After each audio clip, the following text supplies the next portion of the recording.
My name is Cinnamon Ronning. I'm with Redwind Consulting, and we're the Tribal Transitional Housing Technical Assistance Provider. So this project today, this is the beginning of a series of webinars that we will be doing over the next couple months, and we look forward to hearing from you all and how this is working for you and your thoughts on the webinars. This project is supported by grant number 2015-TAAX-K069, awarded by the Office of Violence Against Women, U.S. Department of Justice. The opinions and findings, conclusions, and recommendations expressed in any of these webinars are those of the authors, presenters, and do not necessarily reflect the views of the Department of Justice Office on Violence Against Women.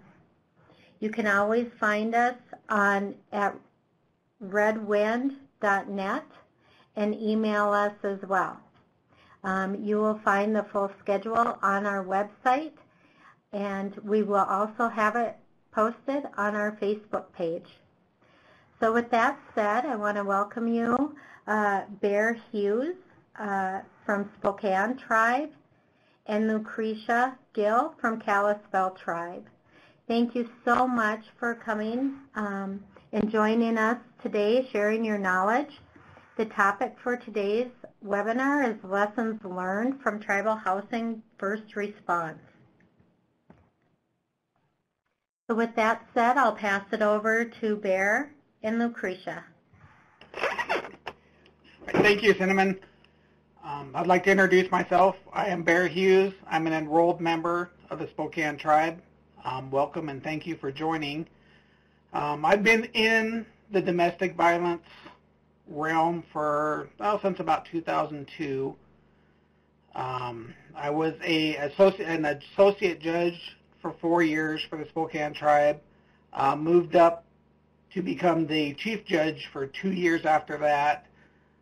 Decided to run for political office, and I sat on council for one term, which is a 3-year term under ours. After that, I went into domestic violence itself, and I was an advocate for a year, and currently I am a community liaison. Hi, my name is Lucretia Gill, and I have been working for the Kalispel Tribe Victim Assistance Services for 6 years. Prior to that, I was in the non-native state agency for 4 years. So, and we had been part of the DV Housing First Cohort 2 from 2011 until 2014. So a 3-year grant was issued to us, and during that time we did transitional housing for 22 victims that we served during that 3-year period with this funding, this specific funding. So, go ahead. Great, thanks. Yes. Oh, go ahead. No, you go ahead.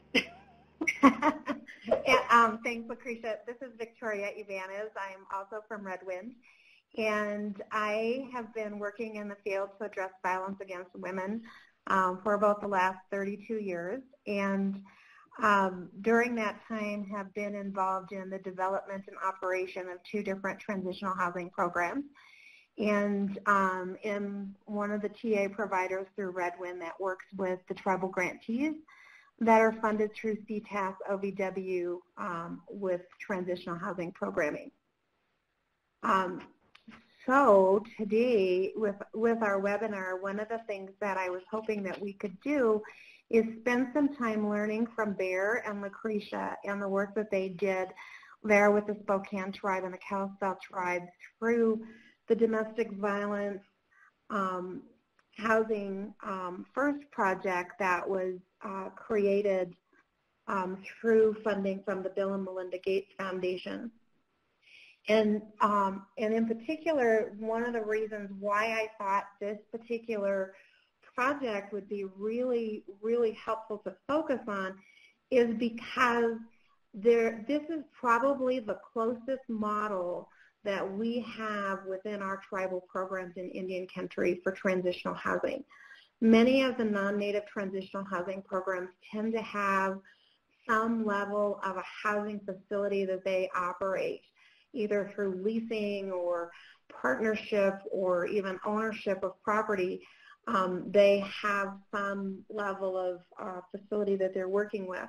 Many of our tribal transitional housing programs are operating from more of what I kind of think of like a hybrid model of rental subsidies and the services that we attach to the survivors that we're working with while we're providing housing subsidy to them. So we still meet that minimum of 6 months of services up to the maximum of 24 months, but we're doing it through a rental subsidy and actually housing people first. So real briefly, I just wanted to just touch on an overview of the Domestic Violence Housing First program that was funded through the Bill and Melinda Gates Foundation. It was a project coordinated by the Washington State Coalition Against Domestic Violence, and it was designed to eliminate housing as a reason for survivors to stay in abusive relationships by providing flexible advocacy. And I think that's just really one of the things that I think of as a cornerstone to the whole project was that flexible advocacy. So the approach gave survivors of domestic violence the ability to establish a home and the freedom to choose how best to rebuild their lives. So they started, instead of starting in an emergency shelter, temporary housing situation, it was moving into a permanent housing situation. And through that project, through cohort 2, the second group that was funded, 3 tribal programs were funded: the Lummi Nation, the Spokane Tribe, and the Kalispel Tribe. And so the 3 of the tribes were able to take advantage of the funding and develop the program that best suited their needs within the context of their tribal situation, the way the government was structured, the way the community was structured, the resources that they had available to them or didn't have available to them. Key to that domestic violence housing first, they had community engagement, primarily focused on housing stability as a key component and flexible financial assistance. So from that, I want to turn it back over to Bear and Lucretia to share their experience and their knowledge with this project. All right, thank you, Vicki. You're welcome. I'm going to start out by giving just a little bit of demographics of the Spokane Indian Reservation. It'll probably sound a lot familiar to a lot of the other ones on here. We are approximately 50 miles northwest of Spokane, Washington. We are very rural. We're approximately 2,900 enrolled Spokane tribal members. 800 of those are under the age of 18. We have approximately 1,500 members that live either on the reservation or within Washington State. Our unemployment rate is about 45%, so we are very poverty-stricken, as many of us are. We have no, as Vicki had stated earlier, we have no transitional housing or shelters on the reservation. That is one of the reasons this opportunity was so greatly needed for us. We have one of the issues that I learned early on being a judge on the reservation, our housing's limited to that it's through our housing program, which is, it's no longer HUD, it's a offset of the Spokane Tribe Housing Authority. They go off of priorities, and the priorities are always enrolled Spokane tribal members first, and then it goes to other tribal members and descendants and all the way down from there. So that brings issues to victims that are not necessarily Spokane tribal members, because it's very clear in there, although you might be a tenant and allowed to live there, but if your perpetrator is a member of the tribe, at any time he has the right to revoke you and have you removed. And that's where a lot of our issues came up with, was now where do we put them, because we have no, we need to protect them, we need them to feel safe, but we have, and they've already intertwined with the community, but we have no housing for them, which left us with the next biggest place for them to go was Spokane, which was 50 miles away. So we learned, one of the first things I believe we learned through this was the best way to work with the victims was first to find out what their needs were and where they wanted to be. A lot of them wanted to stay and reside on the reservation, so it was trying to find a safe place, because we're such a small community. They pretty much know where you're going to go, who your friends are, where your movements are at. So you have to work, we had to work close with law enforcement in the court system to get the protection orders. So once you find out what their needs are and where they're at, and then provide them and their children, then we started to work with, I guess, different things that were going to make them successful. We had, some of the other issues we had were dealing with landlords. Landlords were tough for us because there's not a lot of them, and some of the first ones that wanted us just wanted us because they knew we had money. They wanted us to repair their houses. They wanted us to invest a lot of money into fixing these up so they could rent it to us, and then I guess probably hope that they moved out so they could rent it to other people.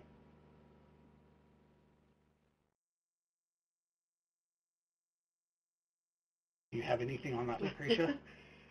So, this is Lucretia from the Kalispel Tribe, and we also are extremely rural. We work closely with Spokane Tribe, but we are 55 miles north of Spokane in Pend Oreille County. Our reservation consists, it's only 10 miles long on the Pend Oreille River, and we also have 40 acres of trust land in Airway Heights, which is 60 miles south of us near Spokane, and that's where the Kalispel Tribe Northern Quest Casino is. So our tribe does have a casino. One thing is the Kalispel Tribe only has, it's a very small tribe. We have 450 tribal members enrolled, and approximately 54% of those are under the age of 18. And of course, the smallest percentage of members are tribal elders. For residency, there are I work on the original reservation, which is only 10 miles long on the Pend Oreille River. On that 10 miles there are 68 houses, built structures on the reservation. So tribal residency, a third of them live on the reservation, a third of them are living in Spokane, and a third live throughout the rest of the United States. Of course, like probably any other rural area, housing is a huge issue for us as well. There is no housing, so and lack of employment as well. But with that cohort, because of the flexible funding, we were able to actually we did rent supplement. We do not have a structured transitional housing on the reservation or near or anything, so we supplemented people's rent from, it was 1 month all the way up to 24 months. But one thing we found that helped in our community, because we are so far and they have never left the reservation, they don't want to leave, their children are in school here, so our funding was able to pay rent to, if they were just living in a family member's room, in one of their rooms in their house, we were able to pay the main person who lived in that house, just so it kind of alleviated some of the resentment maybe. We would buy food for that household because there was nowhere else to put some people. So that was another, with this DV housing first, the funding being flexible was extremely nice. And one thing I wanted to note was there were things that we never thought we just didn't think. You get the 5 areas of food, gas, hygiene products, rental assistance, and utility assistance. So you don't really think we've always been so structured in that box when we got this funding.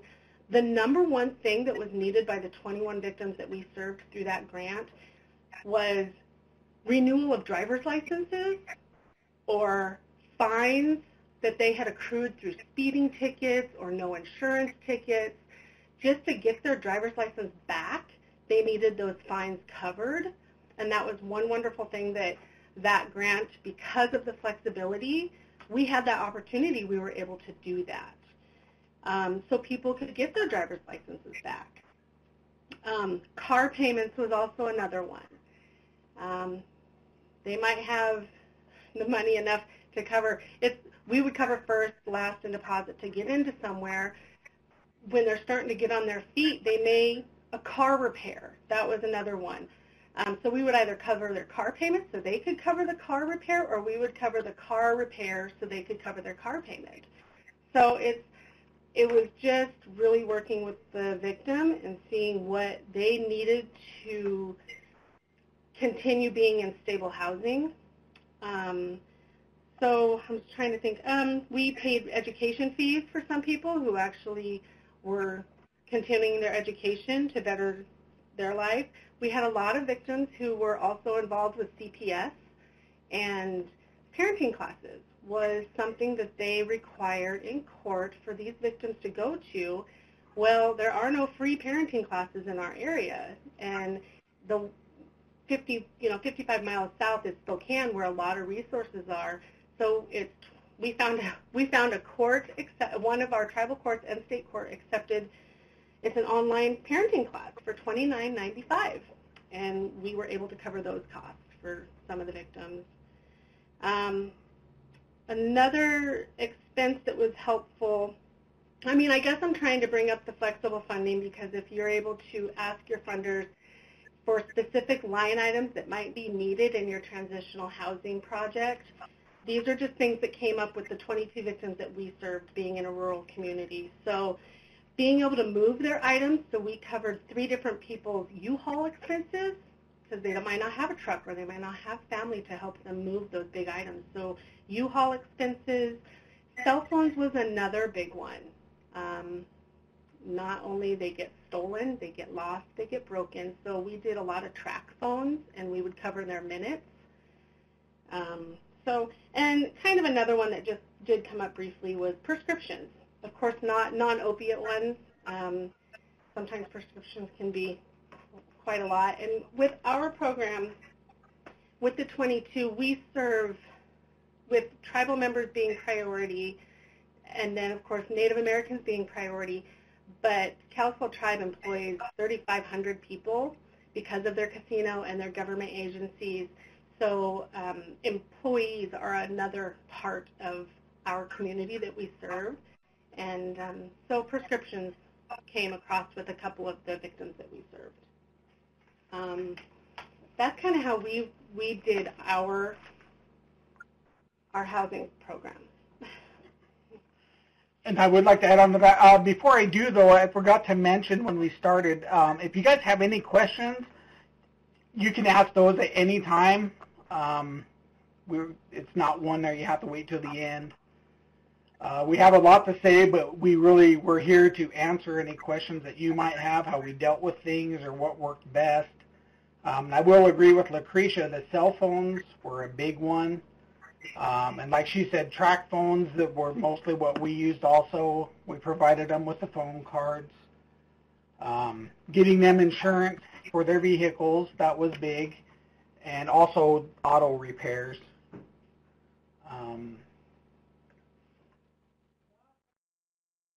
we were, and I would think that most, or what was most effective for the Spokane Tribe anyway, is the mobile advocacy. One, it protects as much as we could, it protected the confidentiality of our clients. Rarely do they come to our office. We would meet them on their terms, whatever made sense to them. And we did that as often as we could, whether that was even driving to Spokane or, if it was up to Kalispel, which is almost 2 hours away from us. Wherever they felt protected, that's where we went to get this, their burning desires at that time. Staying connected with them, that was huge because unfortunately the courts just the prosecutors don't have the time, so we became their voice and for them out of the courtroom, and then we were also there with them in the courtroom as the proceedings were going.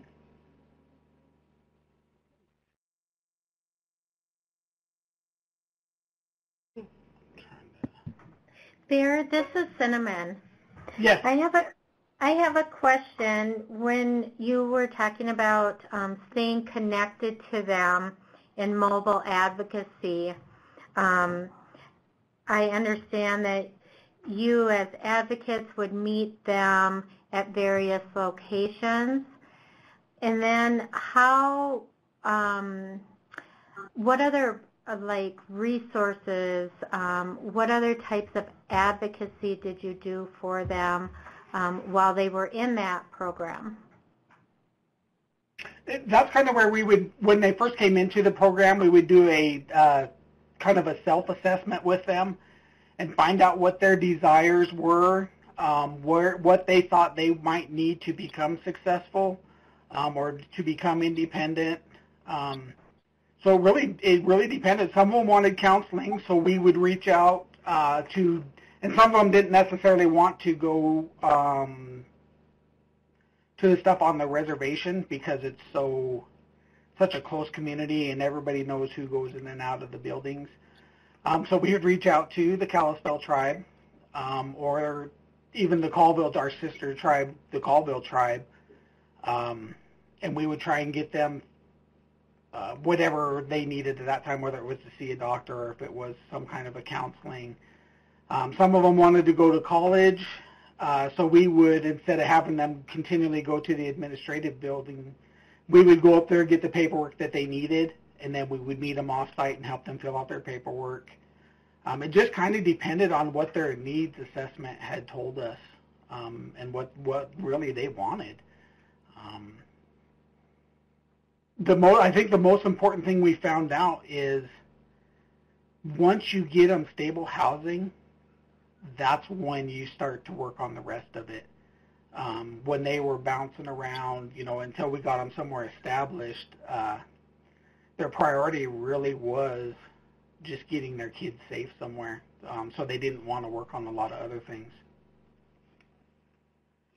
So that stability was most important, and those other things came after?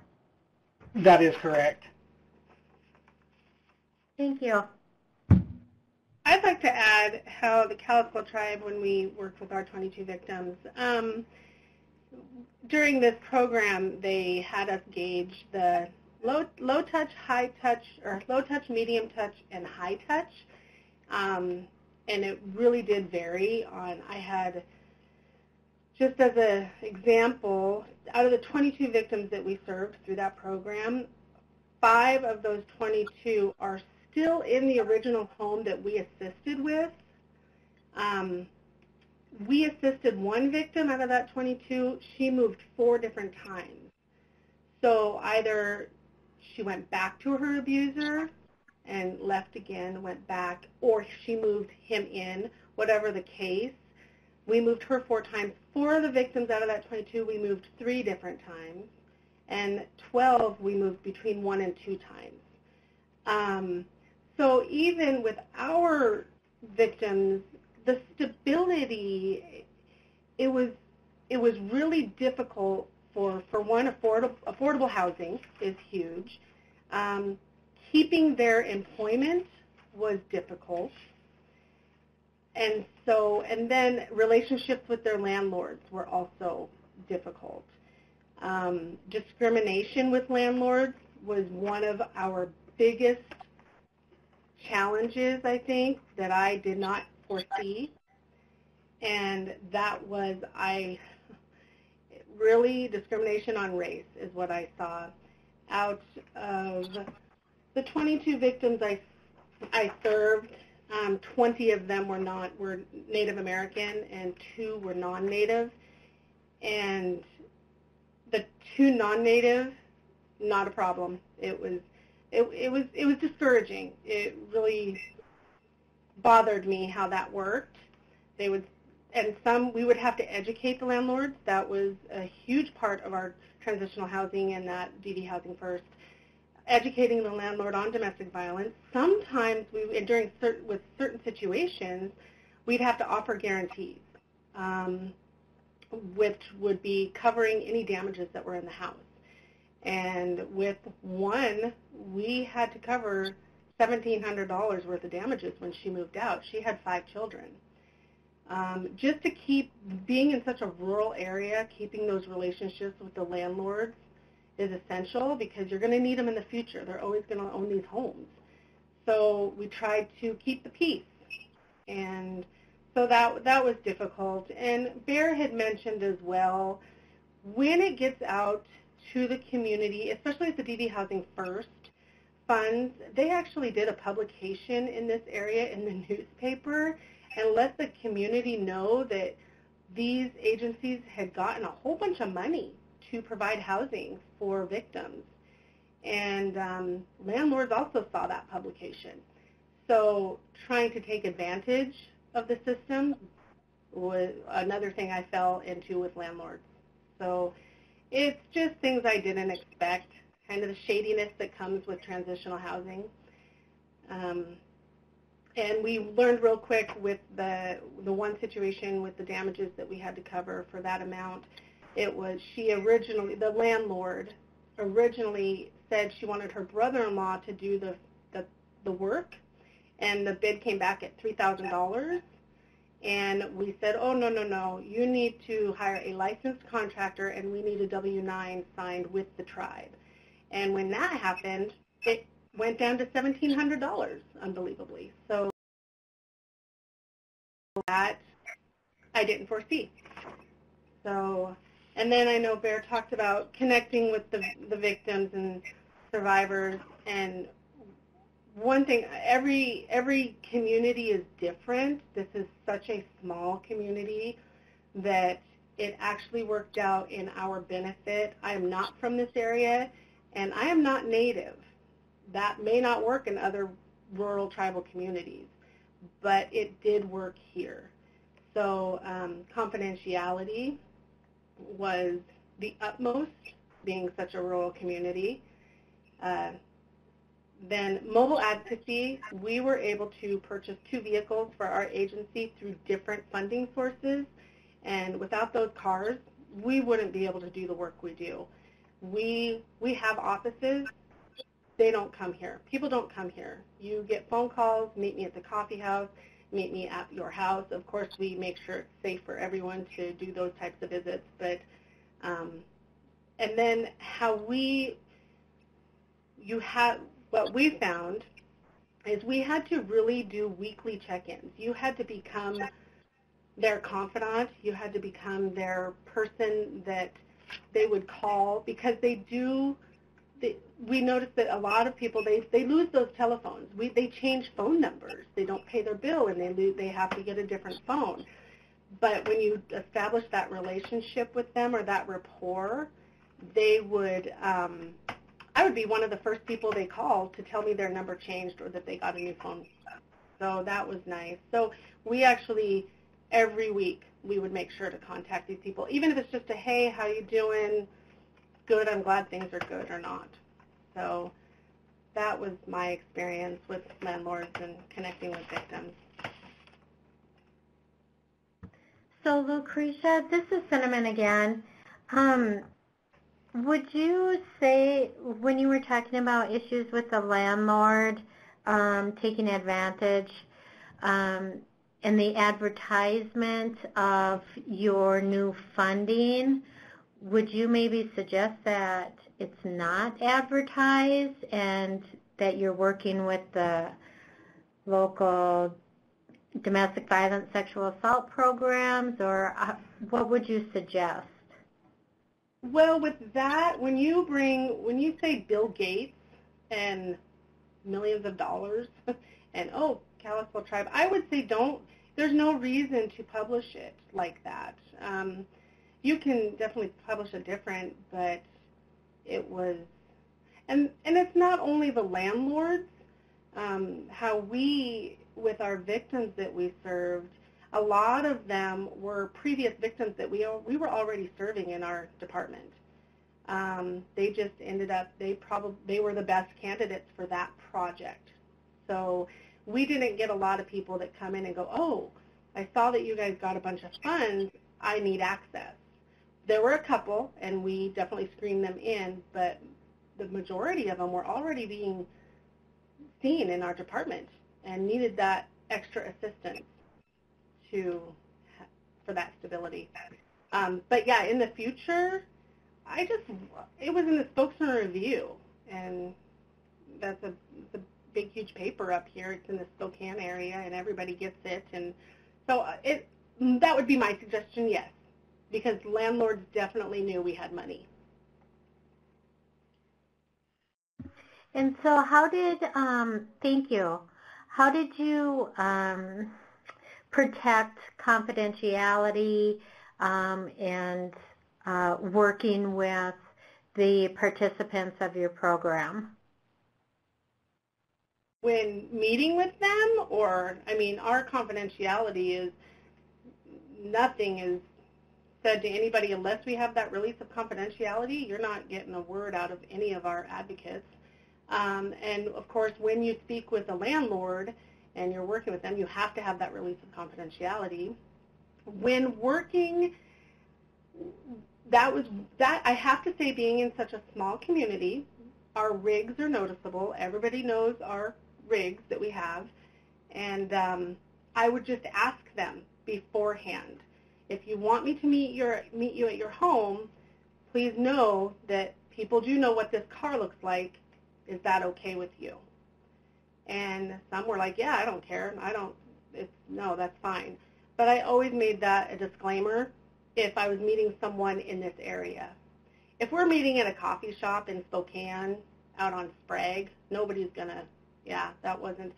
But with meeting people in the area, it's difficult. Confidentiality is a hard one, and especially if you've got two rigs, everybody knows is our departments, or they know who I am. If you're talking to me at the wellness center, they know exactly who I am, and there's always whispers, why is so-and-so talking to so-and-so? So I always made a disclaimer, if we're out in public and I see you, you have to say hello first, and that will open, and that is up to you, because I don't want people to know that we're associated. And I would talk to them about the confidentiality. So you do the best you can in a small community. You tailor it, you try to work the best you can, and be very, very transparent with your victim that you're working with. Right. What about, like, so you talked a little bit about confidentiality and the landlords. Did you pay for, like, electric or? Oh yes. Oh yes. Okay. No, we don't just. It wasn't just a one-time. Oh, here's your housing, and we're going to pay for rent. Oh no, you are with these people for as long as they choose to be in your program and need assistance. Oh no, I have a list. Not only do we pay the rent, we paid food, electric, phone, water and garbage, you name it, we covered it depending on their needs at that time. Maybe they were just starting a new job and their first couple paychecks weren't going to cover it. So anything that had to do, hygiene products. We actually bought furniture because they might not even have a bed. They're sleeping on the floor in a sleeping bag. So We would purchase beds for children and adults.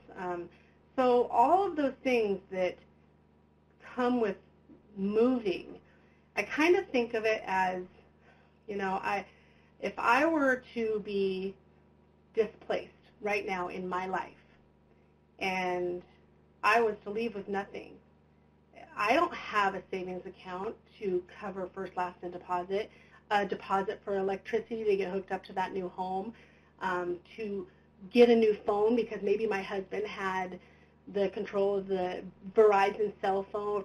I mean, all of those things that anything, you name it, with moving and the expense, we would cover it. So, I mean, yeah, electricity, I can go through.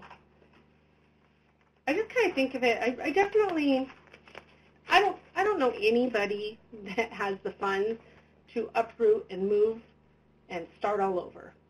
That it's scary to anybody, no matter which situation you're in, and then it's much more scarier when you've got someone stalking you, harassing you, threatening to kill you and your children or take your children. I mean, you're kind of walking around in a fog. So, like I said, furniture, U-Haul costs, clothing is a large one. Clothing is huge. And that's one other thing I wanted to mention about the flexible funding, and I wish all funders would think this way, is you've got a mom and children and Christmas. Christmas is coming up. You are barely making ends meet, and your babies don't understand necessarily what's happening. They just know life has changed. We actually purchase Christmas presents and Christmas trees for families, so it could be somewhat normal during the season. So, great, thank you. You're welcome. This is Bear again. I'm going to kind of jump a little bit here and go to the housing that's on the PowerPoint. I think one of the important things, and I kind of hit on it earlier, and I'm going to elaborate a little bit further on it. And once again, I believe that is the victims don't start to grasp things or move forward until they are in stable, permanent housing.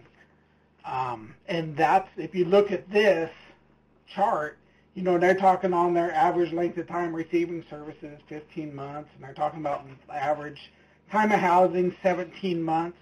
I think that's important. Sometimes, I guess what we learned through it was prior to that, we didn't accommodate them long enough. We were in that shorter time frame, probably 6 months to 9 months, and we were trying to get them on their own. But we saw higher rates of success when we stuck with them longer. I mean, and this is just an average, so some of them might have thrived better at 6 months or 3 months. But when you have that many participants and you're looking at an average of 17 months, that means some of them went for, 2.5, 3 years. And I think we need to remember that the longer we can assist them with that and help them get to where they need to be, the more success we will see in the long run. So I just thought that was important to kind of dig in a little bit on that one. I'm not sure whether you guys have the funding now or not. Just prepare yourselves that the longer you can stay with them, the better off they're going to be. Did you have any? Yeah. Go ahead. Sorry. This is Vicki. I just wanted to jump in and say that for the Tribal Transitional Housing Programs funded through CTAS LVW, that each tribal program has the ability to define the maximum length of period that they would work with a household. And so as they're looking at it, a lot of times what I see as I'm working with grantees is that many programs are not defining how many people they'll work with. So what ends up happening is they use a lot of their money up front, serving a lot of people for a little bit of time as opposed to serving a few people for a longer period of time. So I think one thing that's really important for the tribal, for the CTAS OVW-funded transitional housing program is to really define the size of your program. Since we're doing rental subsidies, we're not limited by like a number of units. Like if we had a physical space and we had 6 apartments we were renting out or 6 houses we were renting out, we'd be limited by that number. With a rental subsidy, we don't have that limit, but it's still important for us to think about capacity limits so that we can, connect for that longer period of time, like what Bear was saying, that we're more effective when we have a longer period of time. So I think it's helpful to think about serving a smaller number and be more intensively involved over a longer period than to try to serve a whole bunch of people and not be able to make as big of a significant difference. Thanks. Thank you, Victoria. No, that's kind of, I guess, what I'm trying to say, but it's hard for us as advocates and being in this, where do you draw that line? But I guess, you're bringing it up, those are options that are out there, and you need to decide that for your tribe, for your program. But we just saw that the success was the longer we stuck with, the longer we could stick with them, the higher the success rate. I would agree that, we served 22 victims, and I still am in contact with many of them today, and there's a lot of trial and error when working with housing and victims, and some of them may have chemical or alcohol dependencies. They're involved in CPS or ICW. And a lot of them, you become, like I said earlier, you become their confidant. Many victims in a small community have burnt so many bridges with family and with their community. So you gain that rapport, and that it's not crossing boundaries, but it is a friendship to an extent. It's a relationship that an advocate and a victim have, that they lean on you when they need to, and you try to empower them at the same time. So we did not serve as many as I know some other cohorts did, but that seemed to work in our benefit with success in staying away from an abuser. Maybe they didn't stay in their transitional housing and they moved, but some of them just moved to another reservation closer to family. But out of 22, I thought I wrote that down somewhere, but I can probably 15 of them are no longer with that abuser. Not to say they haven't moved on to another one or made choices. So I do think those relationships are key in success, and that it is a longer period of time. All right, thank you, Lucretia. On the next one, I want to kind of hit on this next PowerPoint because there's some things in there that I had forgot to mention, to talk about, but Lucretia brought them up, is the chemical dependency. I mean, we can't expect them, it's going to kind of go back to being with them for a length of time. It's hard to get them stable if they are battling, I guess, addictions. Addiction's tough for them. So as you get them, and they don't necessarily want to work on those addictions until they know they have a place to stay and they're stable. Another one in there is eviction histories. That's where you have to spend a lot of time working with your landlords because, unfortunately, on paper, the victims don't look I guess, profitable to the landlords. All they see is all the bad experience that they've had with similar situations. So you have to spend a lot of time with them, reassuring them that, I guess we worked with our clients a lot. Landlords called us a lot, hey, she's having visitors over, or this. And I mean, we don't want them to play parent, but if that's a concern to them, then we had to give the landlords that, that kind of attention, only to establish a good relationship with them so we could use them in the future. Criminal background histories, unfortunately, that's another big one. You have to deal with those. There's no getting around them. When you go to a landlord, that's what they want that. So generally you would, when you talk to them, when you talk to and meet with your victims for the first time, we always try to get them, and they're generally not honest up front, just because that's what the course of life has taught them. But when you build that trust and then you start to understand this is what they've been through, we just wanted to know what your history looked like, so when we go to look for this and he asked, that we're prepared and we have an answer that's suitable for him, and we can talk through those situations. Because if we go in there and you say there's nothing, and then it comes up and there's a couple pages, we're done. Our credibility's done with him, and we just have to move on to the next one. Unemployment, that's always a huge one, because you have the issue of victims miss a lot of work for a number of reasons, whether they're taking care of their children, whether their controlling spouse or significant other won't let them go to work, or if they're home because of injuries.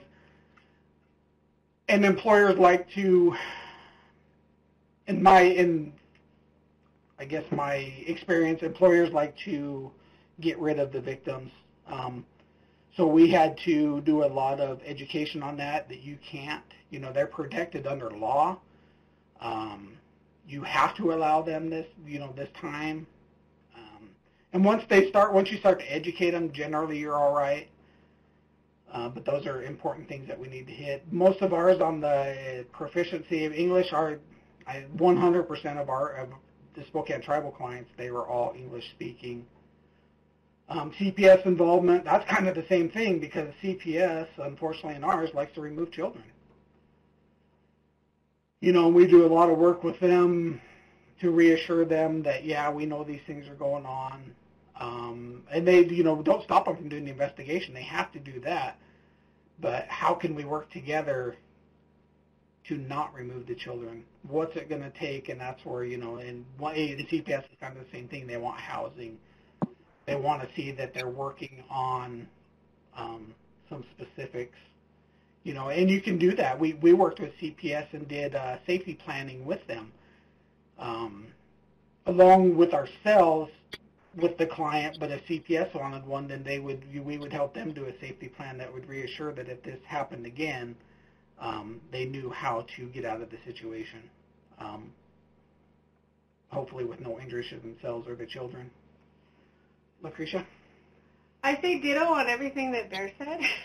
So definitely we have all those issues here as well. And one thing I did find with working with housing and victims is you get to know your resources and your collaborative partners really well. And when most of your victims have children, ICW and CPS become one of those collaborative partners. And it really bothered me, and I had to educate our ICW that domestic violence is not child abuse. It's keeping a child safe, in their situation. So you have to educate a lot of departments, a lot of directors, and they will come around.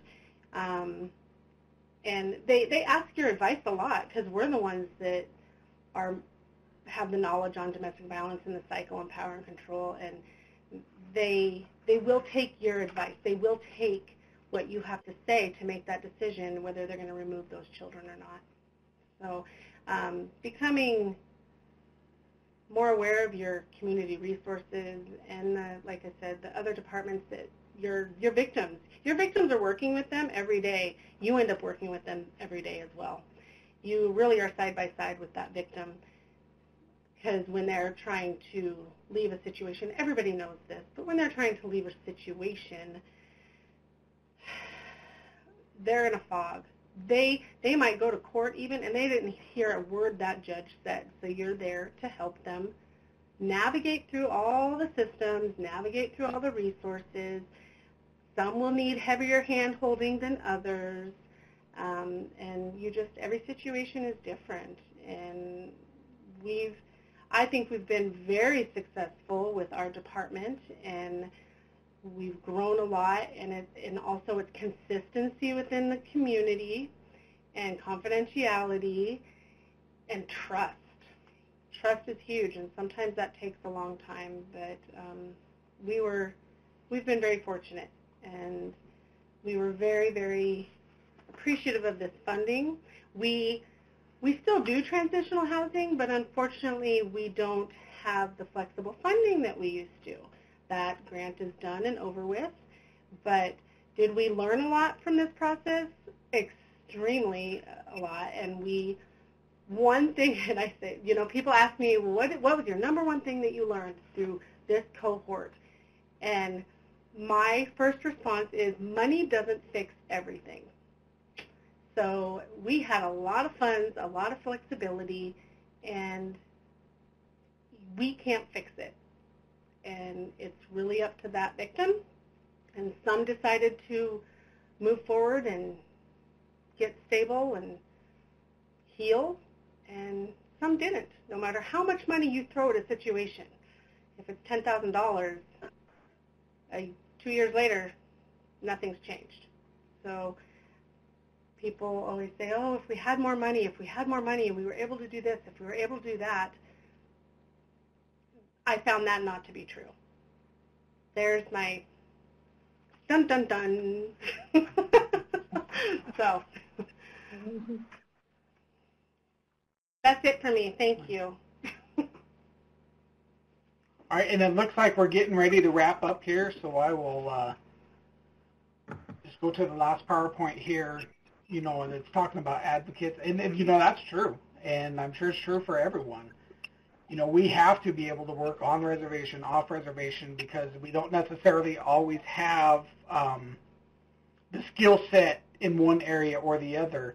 You need to be able to transition out of those. But to do that, you've got to have the trust with them, as Lucretia said, because generally they only want to work with one specific group.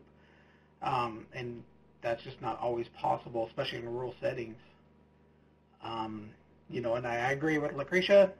The money's not the answer. It sure helps, and it's nice to have the flexibility to try several different things until you find the one that works. And then as soon as the next victim comes in, you're going to have to find that one. It's constantly changing. But that's, we do that anyway, and we do that whether we have flexible money or not.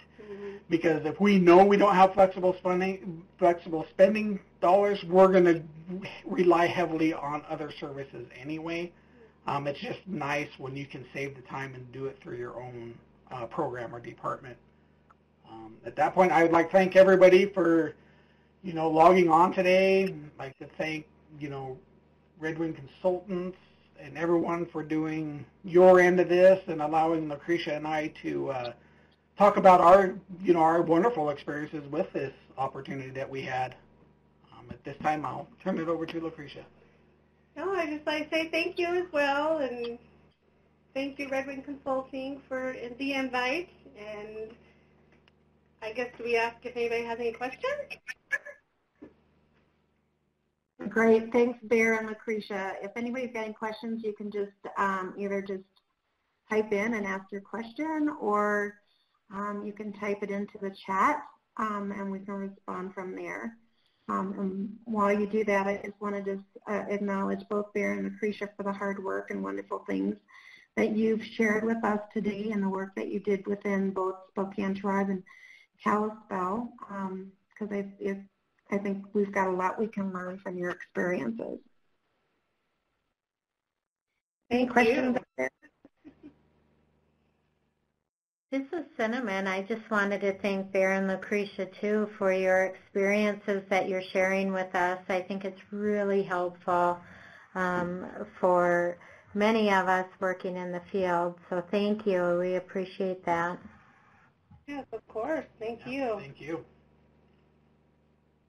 Just before we wrap up, Cinnamon, I just wanted to say that for TA, that those of you that are on the line and may listen later, just letting people know that you can reach out to Redwind and we can help you think about your transitional housing program, one that you might already have in place or one that you're thinking of putting in place. We can help you look at what your options are and how to structure it in a way that's going to meet your tribal needs. Cinnamon? Right, Vicki, thank you. And with that, we also have, like I said at the beginning of this session, we have additional webinars coming up. The next one is going to be October 13th, and that'll be the topic of decolonizing trauma work. And Raquel and myself here at Redwind will be presenting that. And then October 20th, Victoria Yabanis will be presenting on elder victims, unique needs, and transitional housing program responsiveness. So for those of you that will be joining us for additional webinars, those are the next two, October 13th and October 20th. And again, the full schedule is on our website, along with our contact information. So feel free to email us or check out our Facebook page, Redwind Consulting. And our website is redwind.net. So thank you so much again for your time and your sharing your knowledge, Bear and Lucretia. We appreciate it. Yes. It was our honor. So with that, if there's no other questions or comments, then we will go ahead and wrap up and let everyone get on with their day, with the rest of their afternoon. It is beautiful and sunny and 77 here in Colorado Springs. So enjoy the rest of your day. Thank you for joining us. Thank you. All right, thank you. Thanks. Bye-bye.